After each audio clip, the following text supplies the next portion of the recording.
Trần Hạo drew a deep breath, the rasping sound through his teeth sharper and drier than the wind whistling through the cracked granite halls of quiet Crossroads Station, Ga Nabatin. Tonight, Hal stood on the threshold between the pale yellow glow of a flickering overhead lamp and the heavy darkness swallowing the railway tracks. He didn't meet the listener's eye, instead focusing intently on the damp ground, as if searching for something long buried. "You think this is a train station?" "No, sir," Hal murmured, his voice carrying the metallic resonance of old, worn iron. Ga Nabatin is not a structure. It is an entity, a breathing, cold, and forgotten monster. And my job is to ensure that breath never becomes too quick or too deep. The cold here, Hal explained, was not the cold one encountered in the dead of winter.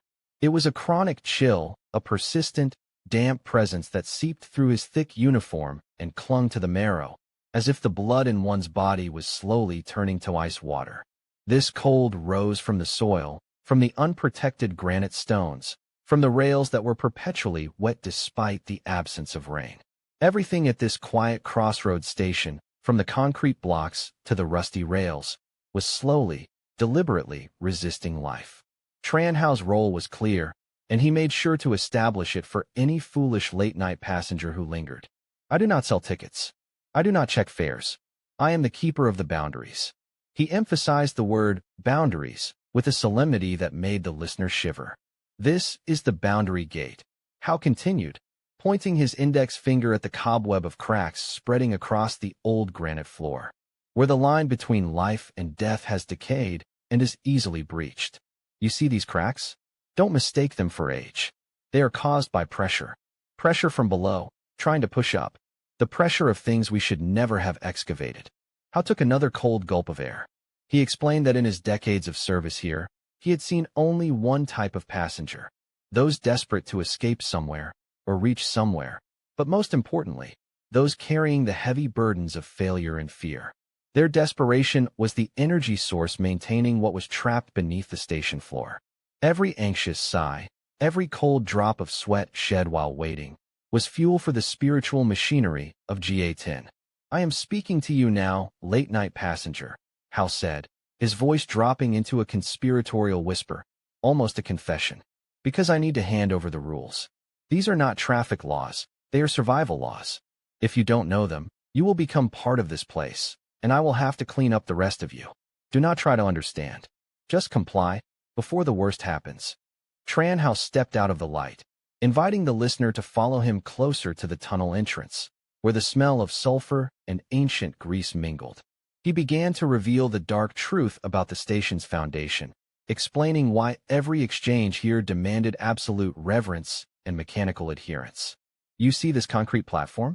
Deep beneath this stone and metal is where it all began," Hal whispered, almost afraid of his own voice.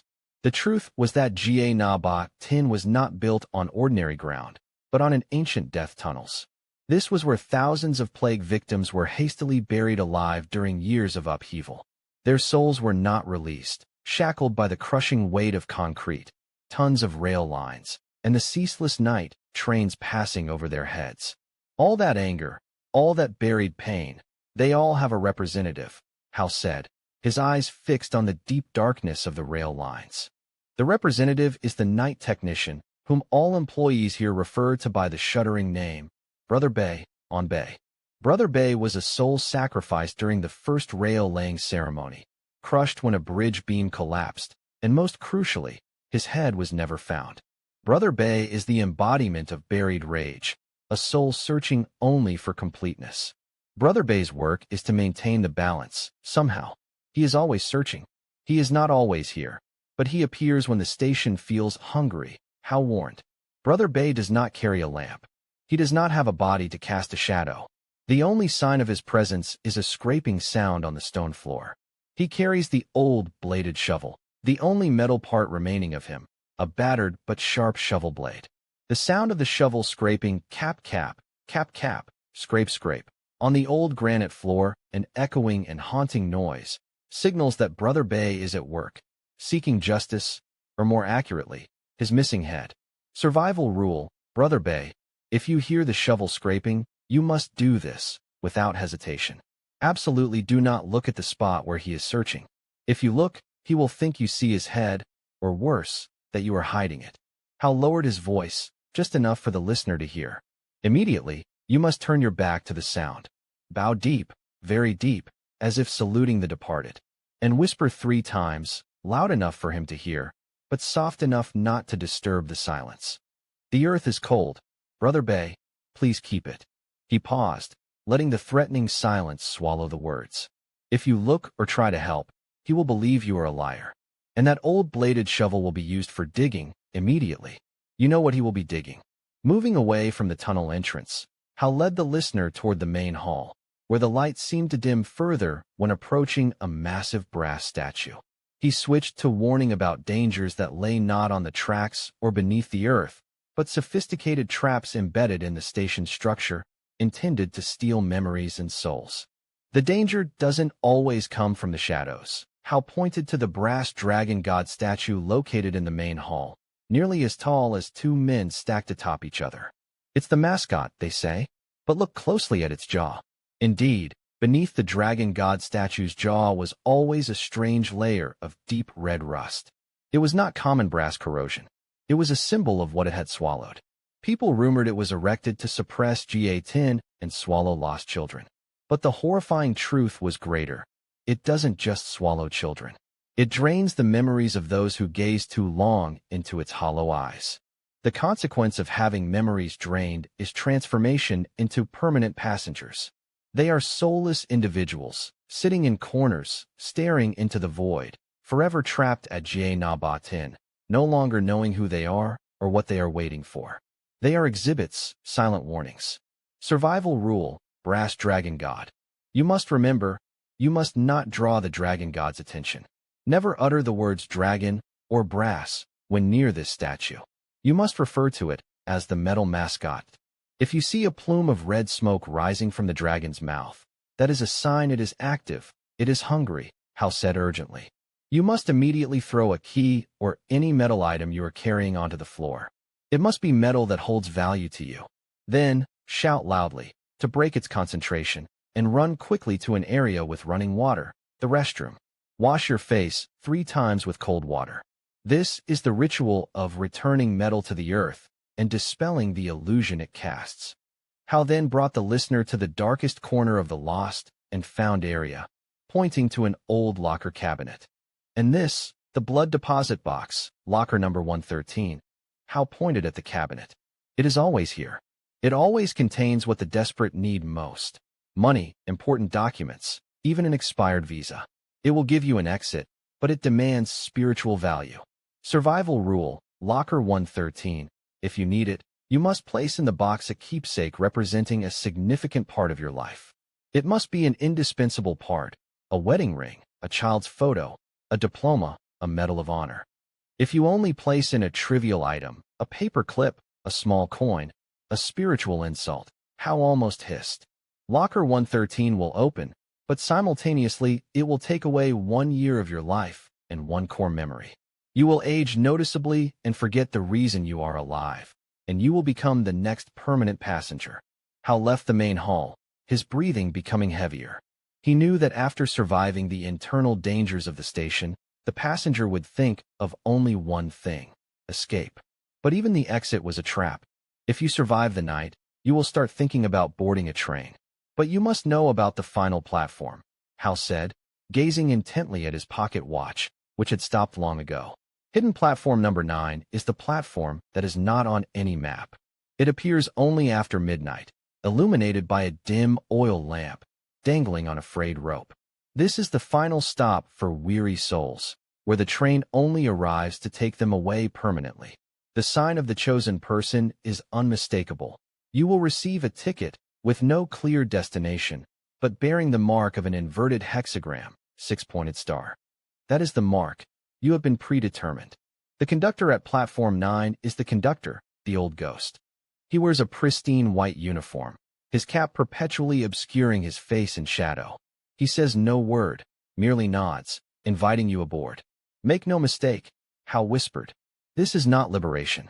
This is an invitation to eternal servitude in the death tunnels, continually serving the trapped spirits. Survival rule. The hexagram ticket. If you receive that fateful ticket, you must refuse it through absolute destruction. You must go to the public trash bin, tear the ticket into 12 pieces, not one piece fewer. Then, you must use a lighter or match to burn it to ashes. Most importantly, you must be facing away from hidden platform number 9 while burning it. This act is a direct refusal of the predetermined death. Hao said this was a direct challenge to the old ghost. If the old ghost sees you do it, you still have a chance to survive. But if you are weak, if you board that train, you will die. You will become part of GA10 forever, but not as a soulless passenger, but as a new shackle for the death tunnels. Just then, the night train whistle screamed, echoing through the tunnels. The whistle sounded distant, yet it shook the foundation of the station. The passenger had learned all the rules, and instinct urged them to run. But Trần Hạo gripped the listener's arm tightly, the pressure painful. His eyes were panicked, but not because of the train whistle. He looked over the listener's shoulder, his eyes scanning the old granite floor. I told you all the old rules, the rules to survive this station for decades. Hao's voice trembled. But there is one thing you must know. This morning, while cleaning, I saw something different. He crouched down, pointing to a specific spot on the floor, precisely where the listener had been standing throughout the conversation. Beneath the floor, where you just stood. That is not an old crack anymore. Hao choked. That is a liquid. He described the evidence of a horrifying awakening. It is a drop of cold sweat, yet it smells of iron and sulfur. The cold iron smell of blood, and the sulfur smell of the underworld. That sweat is not yours. It belongs to Jie Nabatin, and it is melting into the granite floor, as if the earth itself is weeping. The death tunnels had fully awakened, no longer just buried rage. It was weeping, it was sweating. And that meant the old rules are obsolete. Hao concluded in terror. The newest rule is the rule that Trần Hạo has not yet had time to discover. Hao released his grip, his face stretching into a chilling, empty, and regretful smile. He didn't look at the drop of sweat. He looked at the listener, and with that smile, he realized the listener had unknowingly broken that new rule, perhaps simply by standing in the wrong place throughout the conversation. Good luck with your journey, Trần Hạo said, his voice now cold and mechanical again. He turned his back, heading toward the darkness of the tunnel entrance, where the sound of Brother Bay might be waiting. I must stay. I have many stories left to collect. The wind shrieked, not the howl of a storm, but a sharp, frigid lament threading through the cracked granite halls. Quiet Junction Station, Jie Nabatin, was not merely a depot.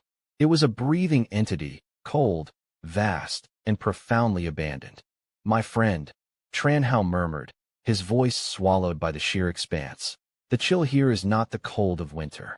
It is the chill that seeps into the bone from the damp foundations, the chronic cold of decay. It's as if all matter, from the concrete to the steel rails, is actively resisting life. Hao, wearing a dirty, faded gray-blue uniform, leaned against the long-shuttered ticket booth. His eyes were not focused on the listener, but on the shadows dancing in the far corners. He was not a ticket agent. He was the keeper of boundaries. I am here to ensure that everything stays where it belongs. Quiet Junction is the gate of division, a place where the line between life and death has rotted thin and is easily pierced. Look here, Hao pointed at the floor. A dense web of cracks radiated outwards, following the old rail lines. That is not a sign of age. That is pressure. Pressure from below, trying to push up, to tear this fragile skin apart. Trần Hạo took a deep breath, the smell of mildew and rusting metal filling his lungs. Every passenger who arrives here only wants to escape, right? But their desperation, that raw desire for departure, is the energy source that sustains what is trapped. You are a late-night traveler, and you shouldn't be here. But since you are, I must speak. I need to transfer the rules before the worst happens. He moved closer, the shadow of his cap obscuring his tired eyes. Remember, here, respect is not courtesy. It is the guarantee of your survival. Have you ever wondered why this station is so cold, even in the middle of summer? Hal lowered his voice, which now carried the hollow echo of buried secrets. He then revealed the station's dark truth. Quiet Junction Station was built atop an ancient death tunnel, Jia Dao Tu then. Thousands of victims, from plagues, from wartime, were hastily interred here. Their spirits were never freed, chained by the concrete, the rail lines, and the weight of the trains that pass over them daily. And among those spirits, one harbored a singular, deep hatred, the seventh engineer, Bay. Bay was the spirit sacrificed during the initial laying of the tracks. They said it was an accident, but it wasn't. He was a ritual offering.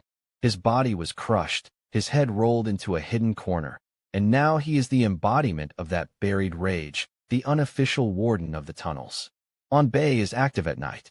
He carries no lamp, but his presence is announced by the most dreadful sound at GA10. He carries the old bladed shovel, Zeng Luoisiu. It is the only metal piece left of his tools. Listen, Hao warned, his eyes widening. He uses it to dig, searching for justice, or more accurately, for his lost head. Scrape, scrape, scrape. A dry, metallic sound, metal against old granite, seemed to emanate from somewhere distant, yet simultaneously right beneath your feet. The survival rule of Bay. If you hear that scraping sound, you must absolutely not look where he is digging. No curiosity, no pity. Your job is to immediately turn your back to the direction of the sound, bow deeply, and whisper, clearly but not loudly. The earth is cold. Bay, keep it. Repeat this 3 times. This is the ritual acknowledging the earth's coldness and respecting his pain. How emphasized. If you look, or if you try to offer help, Bay will believe you are hiding his head. That shovel will no longer be used for digging earth. It will be used to dig for yours. Trần Hạo led the listener through the main lobby, where a strange piece of architecture stood out among the decay. A massive bronze dragon god statue, Tuong Long Than Bang Dong, seated majestically on a stone pedestal. It looked ancient, but something about it felt terribly wrong. Metal is a conductor of memory. And this statue is Quiet Junction's most sophisticated trap, Hao whispered, not daring to look directly at the idol's eyes. It always has a film of dark red rust under its jaws, symbolizing what it has consumed. People say it devours children, but that is a lie. It drains the memories of anyone who gazes into its eyes for too long. The consequence of this memory drain is sheer horror, becoming permanent passengers, soulless ghosts, trapped eternally at Ga Na Ba Tin, forgetting who they are and what they are waiting for. They become moving, empty shells. The survival rule of the dragon god statue. When you are near, never, not even by mistake, speak the words dragon or bronze. Not even in thought. The metal and its identity are the activation codes. If you see a thin wisp of red smoke begin to rise from the dragon's mouth, a sign that it is active and seeking a victim, you must act immediately. Hao offered the painful method of release. You must immediately throw any key or metallic object you are carrying onto the ground.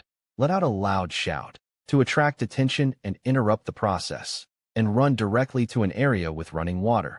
The restroom is the safest place. Wash your face 3 times with cold water. This is the ritual of returning metal to the earth and dispelling the illusion.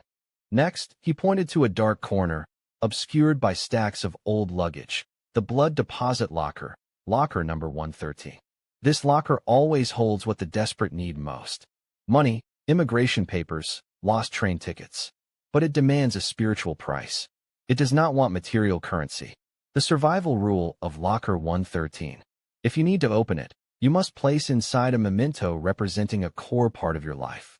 A wedding ring, a photo of your child, a graduation certificate, anything whose loss would cause you profound pain. If you are sneaky, if you try to cheat it by placing in something trivial like a paperclip or a deformed coin, Hao warned, locker 113 will take something you cannot see, 1 year of your life expectancy, and 1 core memory of yours. You will leave Quiet Junction, slightly older, and crucially, forgetting the reason why you are alive, turning you into a permanent passenger in your own life. We stopped at the end of the corridor, where the electric lights were replaced by a dim oil lamp, flickering nervously in the gloom. Most people believe they can find freedom. But at Quiet Junction, escape is just a larger trap, Hal said. This is hidden platform number 9. It does not exist on any map. This is the final stop for weary souls, where the train only comes to take them away permanently. How do you know if you are chosen? It's simple. You will receive a special ticket, stamped with an inverted hexagon, six-pointed star. That is the mark of determination. You have been approved by the tunnels. And there is the ticket collector, Lao Kui. He wears a spotless white uniform, a terrifying contrast to the decay all around. His cap always obscures his face. He does not speak, only nods, inviting you onto the train. Make no mistake, this is not liberation. This is an invitation to become an eternal slave, a new guard, a part of the tunnels. You will run this train forever underground. The survival rule of the hexagon ticket. If you receive the hexagon ticket, you must remain calm. You must go to the nearest public trash bin. You must tear the ticket into 12 pieces, without missing a single one, because 12 is the number of betrayal and breaking the cycle. Then, you must use a lighter or a match to burn the pieces to ash. Most importantly, you must turn your back to hidden platform number 9 while burning it. This act is a direct refusal of the predestined death, a declaration of insubordination against the sealed fate. Hao took a shaky breath. If the old ghost sees you do that, if you clearly show resistance, you still have a chance to survive. But if you board that train, he shook his head. You will become a part of GA10 forever. Just then, the train whistle blew, echoing sharply through the empty station. It was the listener's train.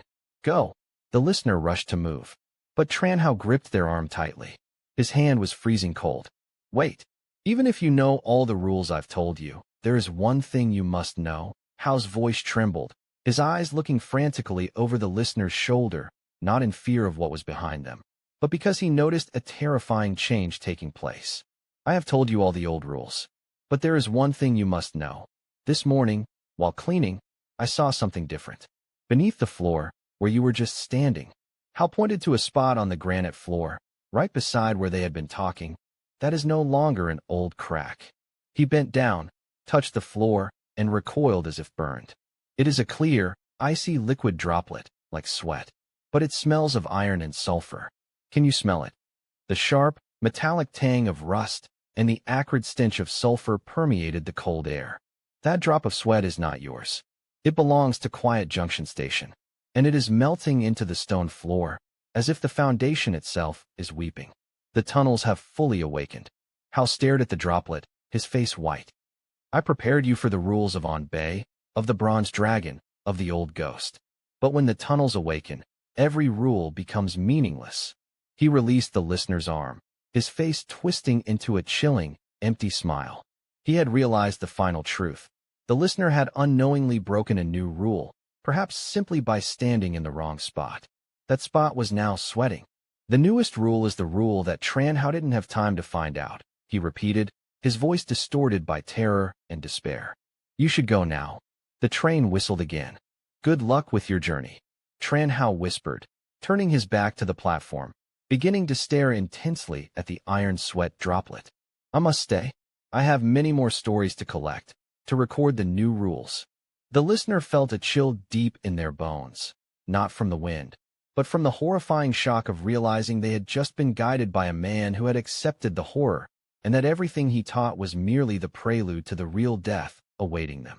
The wind howls through the fractured granite hallway, not the clean, sharp sound of a winter gale, but a low, guttural moan suggesting air being forced through constricted lungs. This is Tinh Junction Station, and it does not simply exist. It breathes, cold and utterly forsaken. The cold here is chronic, not seasonal. It is a chill that seeps into the bone from the damp earth below, as if every particle of matter here actively resists life. My name is Trần Hạo. I am not a ticket agent. I am a custodian of boundaries. My duty is to ensure that everything stays precisely where it belongs, because Tinh Junction is the boundary gate, the place where the demarcation between life and what lies beyond has rotted away and become terribly porous. Look closely at the spiderweb cracks crisscrossing the aged granite floor. They are not the result of age, but of pressure, a perpetual, subterranean pressure trying desperately to push itself up and through. Every traveler who arrives here shares only one desire: to escape. Their desperation is the raw energy that sustains those who are trapped. I speak to you now, this late-hour traveler, because I must impart the rules before the worst of it begins. You must understand the terrible truth of the station's foundation, which is why every interaction here demands absolute respect and machine-like adherence to ritual. Tinh Junction was built atop an ancient tunnel of the dead, where thousands of plague victims were hastily entombed alive. Their spirits never found release. They are shackled by the concrete, the rail lines, and the crushing weight of every train that passes above. This confined rage finds its physical expression in the night technician, Brother 7. He was sacrificed during the initial laying of the tracks, a headless, crushed spirit who embodies the buried fury.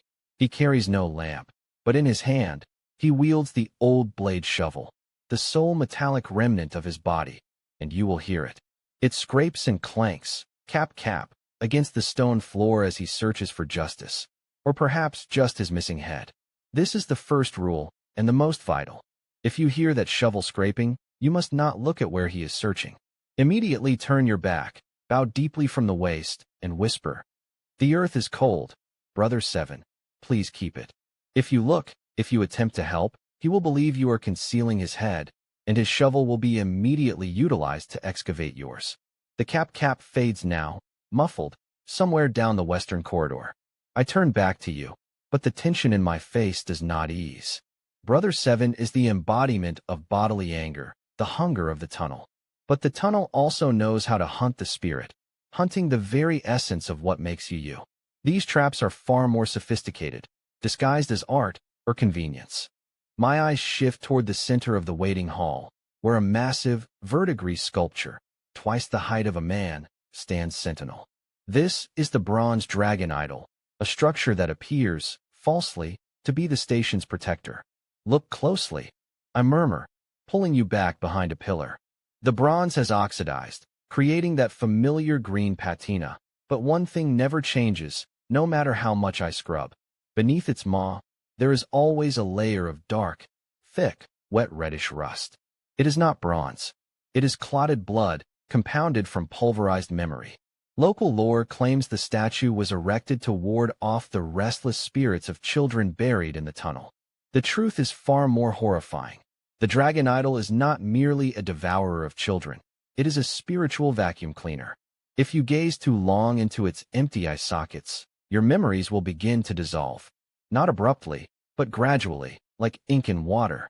By morning, you will not remember why you came here. The next day, you will forget the names of your loved ones. You become a permanent passenger, a flesh-and-blood ghost, eternally imprisoned in Tinh Junction, waiting for a train that never arrives, because you have forgotten your destination. I swallow hard, unwilling to repeat the statue's name too often. There are two forbidden words. 2 words you must never utter within 10 meters of this statue. You must never say the word dragon or bronze while near this idol. These words are a password, an acknowledgement of its dominion, and they will summon it to wakefulness. Do you feel that sudden influx of cold air that just swept through the main hall, even though no door opened? That is the warning sign. If you see red smoke billowing from the dragon's mouth, that is the signal that it is beginning to consume the atmosphere, inhaling the vitality of the waiting room, actively seeking material to absorb. The red smoke smells sickeningly metallic, like iron, and sweet, like a broken promise. When the red smoke appears, you must act instantly, without hesitation. You must immediately throw your keys, your watch, or any metallic item you possess onto the ground, let out a loud shout, and run toward a source of running water. The public restrooms are best. There, you must wash your face 3 times with cold water. This is the ritual of returning the metal to the earth, to divert its attention from you and dispel the illusion. If you carry no metal, you must throw down an item of genuine value, enough for it to believe it is a sacrifice. Many have forgotten this rule, simply staring at the rising red smoke, mesmerized by its strange color, and the result is always the same. They become the permanent passengers, their eyes utterly empty.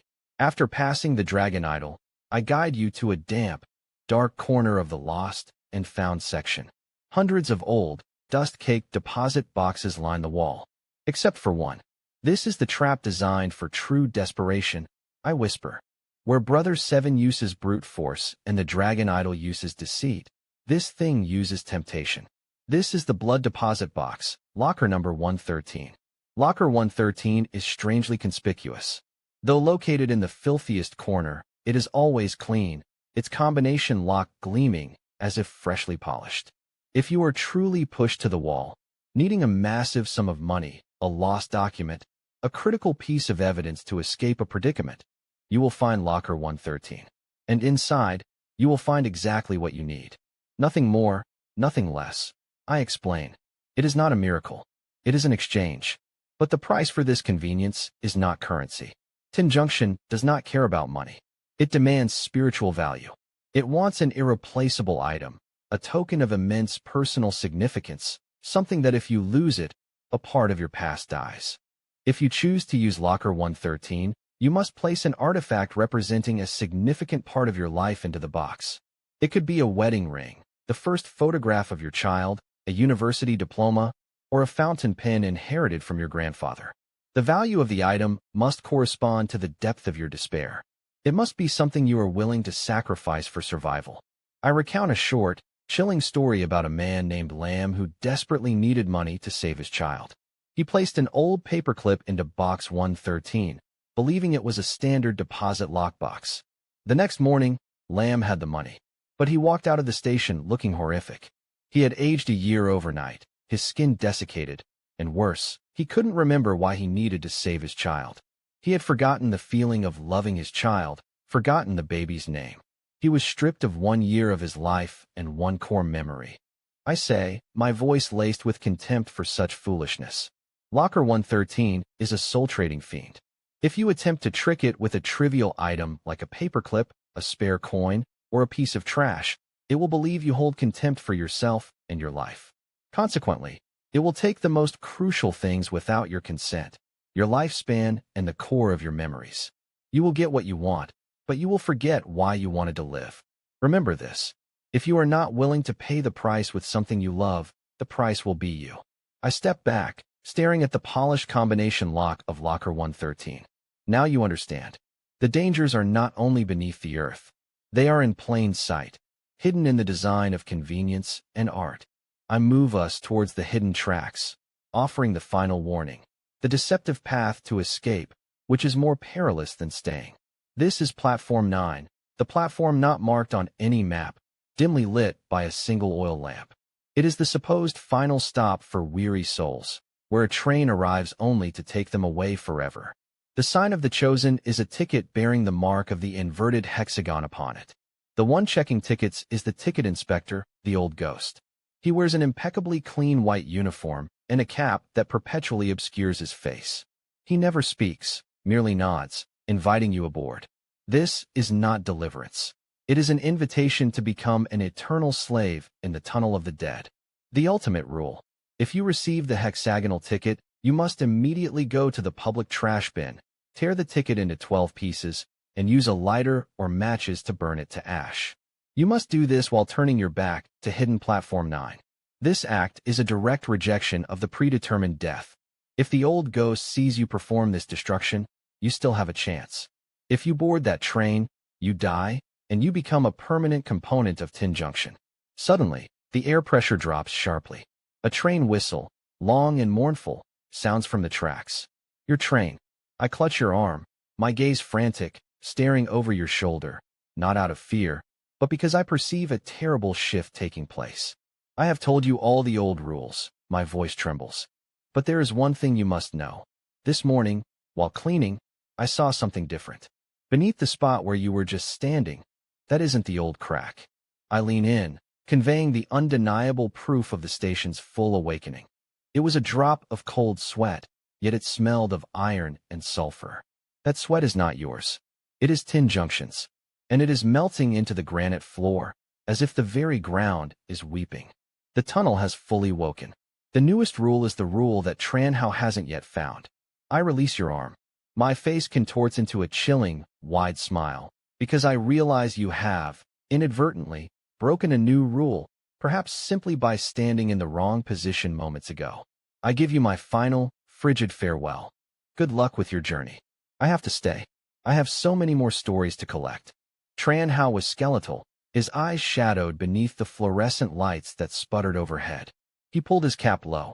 He didn't meet the listener's gaze, instead focusing on the space just above their shoulder. where the wind screamed through cracked granite corridors like a sustained, endless moan. Tinh Junction Station, Hal began, his voice dry and cold, is not an architectural structure. It is an entity that breathes, but it died a long time ago. Do you feel this cold? It isn't the cold of winter or high altitude. It is a chill that seeps into the bone from the damp earth, the coldness of sheer hatred. Everything here, stone, steel, air, is actively resisting your life. I am not a ticket agent. My role is far more complex. I am the boundary keeper, a job I am never allowed to relinquish, even if I wish to. I must ensure everything stays exactly where it belongs, because Tinh Junction is the boundary gate, the place where the border between the living and the dead has rotted away and is easily breached. You step through here, you enter that zone. Hal used the toe of his worn shoe to point at the spiderweb cracks spreading across the old granite floor, the filthy light above illuminating every tangled line. These are not signs of age or wear. This is pressure.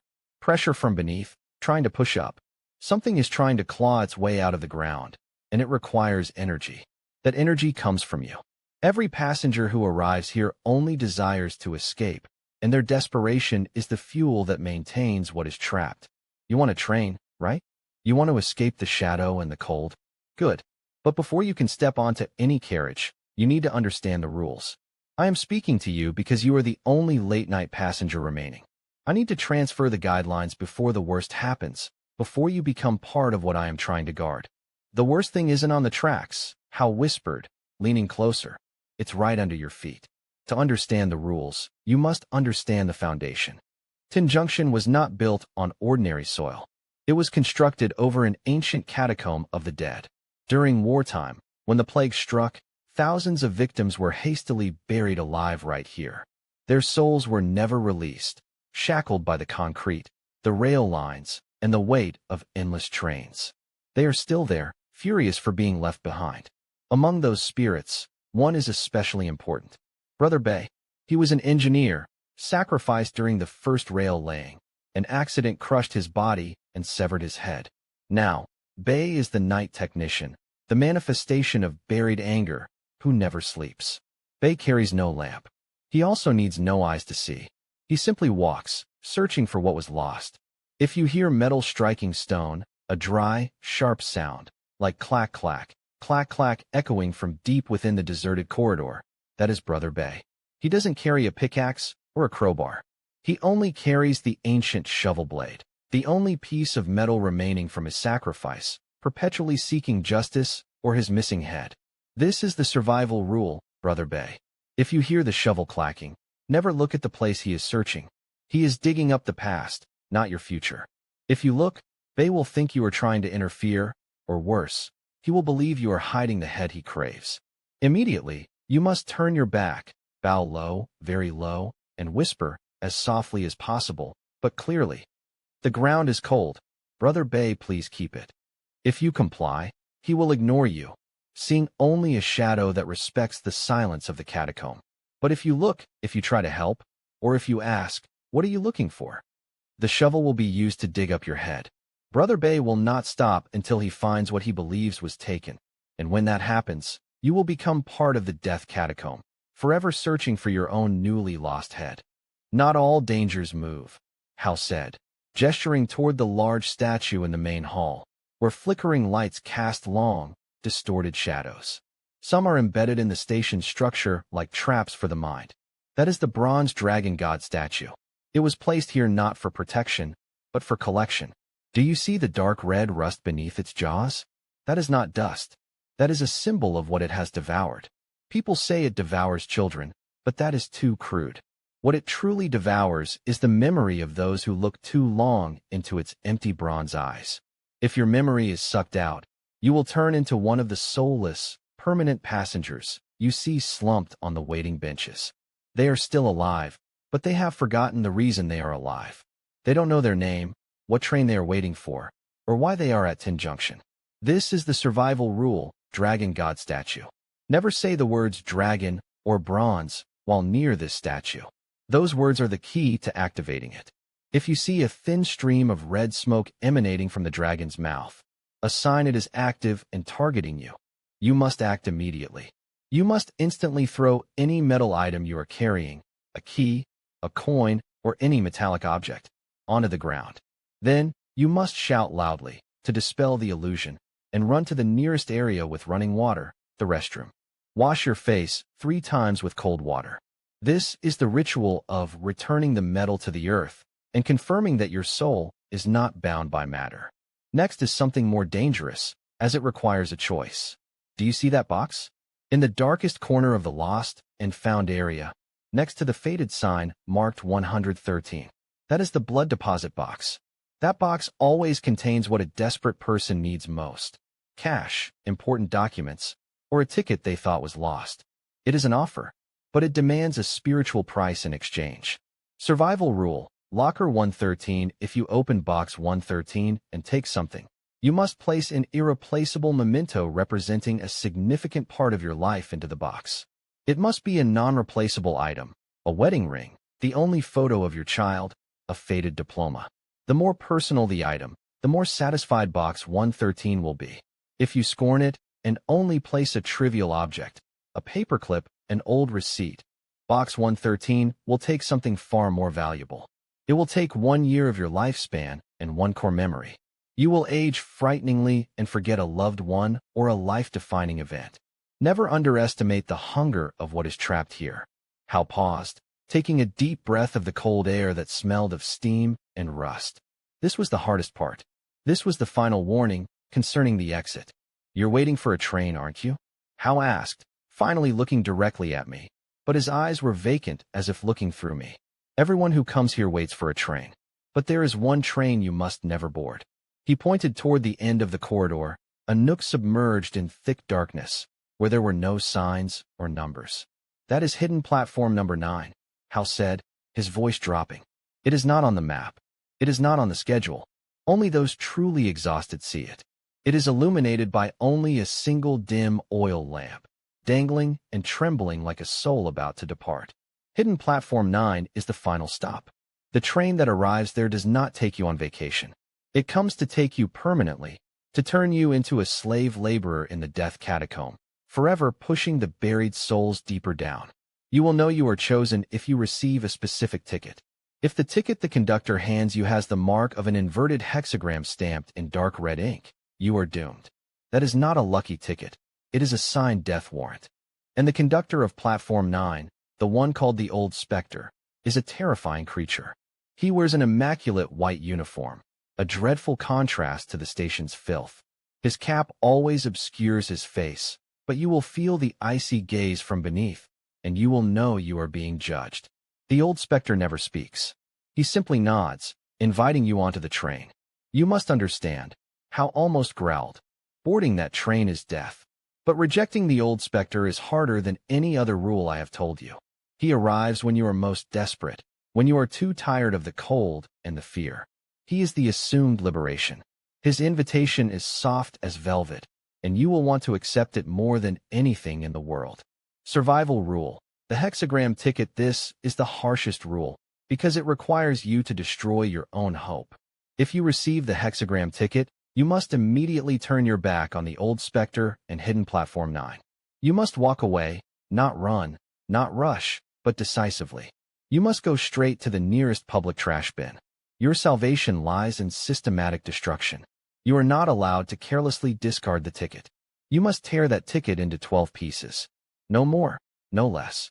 12 is the number symbolizing the completion of a cycle, and you must break that cycle.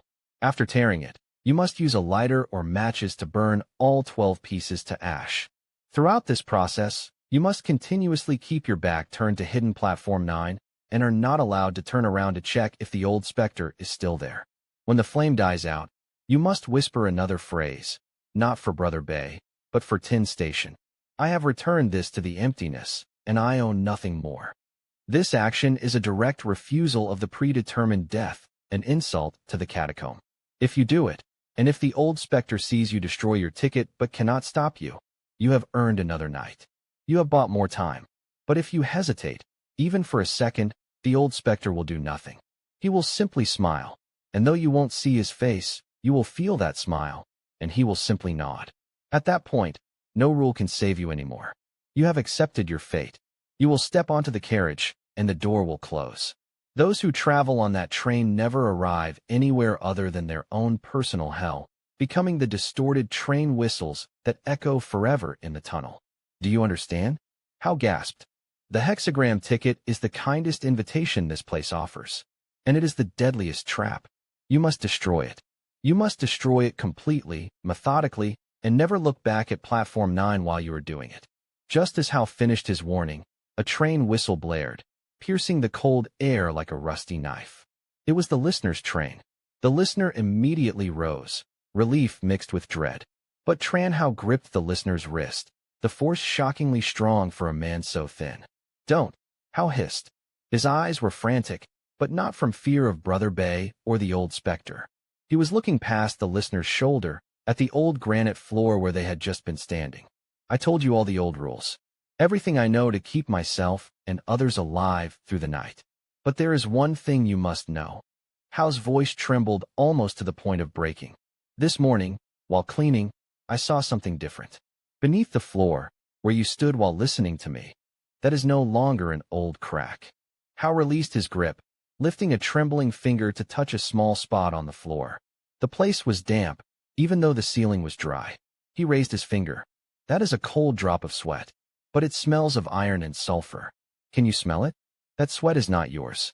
It belongs to Tinh Junction Station, and it is melting into the stone floor, as if the earth is weeping.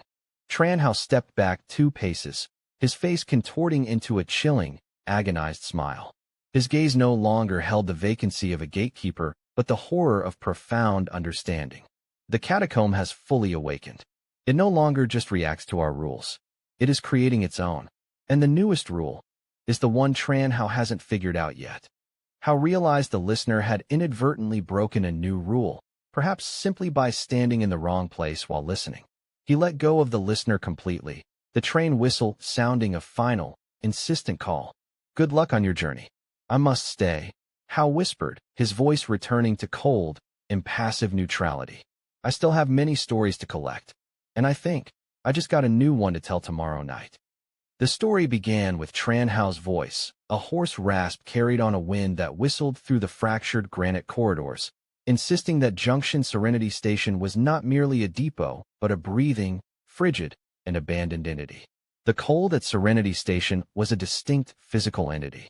It was not the crisp chill of winter, but a bone-seeping frost rising from the damp earth, as if every material here were engaged in a desperate, perpetual effort to push the temperature of existence down toward absolute zero. If you placed your hand on this old granite wall, you felt accumulated dread, not just masonry. I am not the ticket seller, Hal said, his voice thick as if the moisture in his lungs had already frozen. I am the keeper of boundaries. My job is simple, make sure things stay where they belong.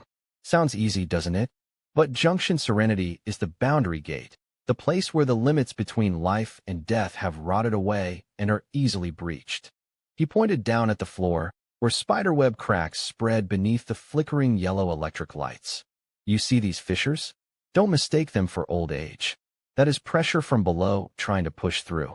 Something underneath wants to breathe our air, and it is exerting all its strength to shatter this concrete shell. Hal inhaled deeply. His breath plumed into thick mist even in the height of summer. Every passenger who comes here desperately wants to leave. But their desperation is the very energy sustaining what is trapped. You are the late-night passenger, and I am speaking to you because I need to transfer the rules before the worst happens. Listen closely. Your survival depends on you believing me, even when your sanity screams in refusal. Hal unveiled the dark truth about the station's foundations, explaining why every transaction here required absolute reverence and robotic compliance, lest one become a permanent fixture of the groundwork. You want to know why this station is cold as a tomb? Hal asked, not waiting for a reply. Because it was built upon ancient corpse tunnels. 2 centuries ago, during a plague, thousands of victims were hastily buried alive right here. Their spirits were never released, shackled by concrete, by the rails, and by the sheer weight of the trains that pass over them daily. He leaned closer, whispering as if fearful of the reverberation of sound. The first railway line laid down demanded a sacrifice. That was the severed engineer, on Bay. They say Onbei was crushed during the first track placement, his body mangled, his head never found. He is the manifestation of the wrath buried beneath this station's core. Onbei carries no lantern, for he requires no light to see. He moves in absolute darkness, but his presence is announced by the most terrifying sound, the metallic crunch-crunch of his old spade, the only piece of metal salvaged from him, scraping against the stone floor, searching for justice, or more specifically, his missing head. Survival rule, Onbei. If you hear the crunch-crunch of the spade, you may feel an icy chill to your core, but remain absolutely still. You must never look where he is digging. That act is a challenge. Immediately turn your back, bow deeply, deeply, and whisper, loud enough for the sound to echo. The earth is cold.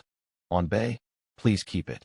If you look or try to help, Onbei will believe you are hiding his head, and the spade will be used to excavate yours.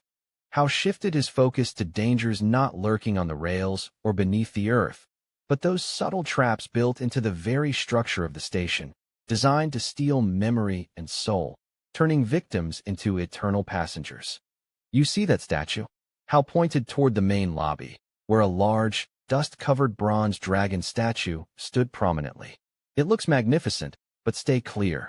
It always has a layer of dark red rust under its jaws.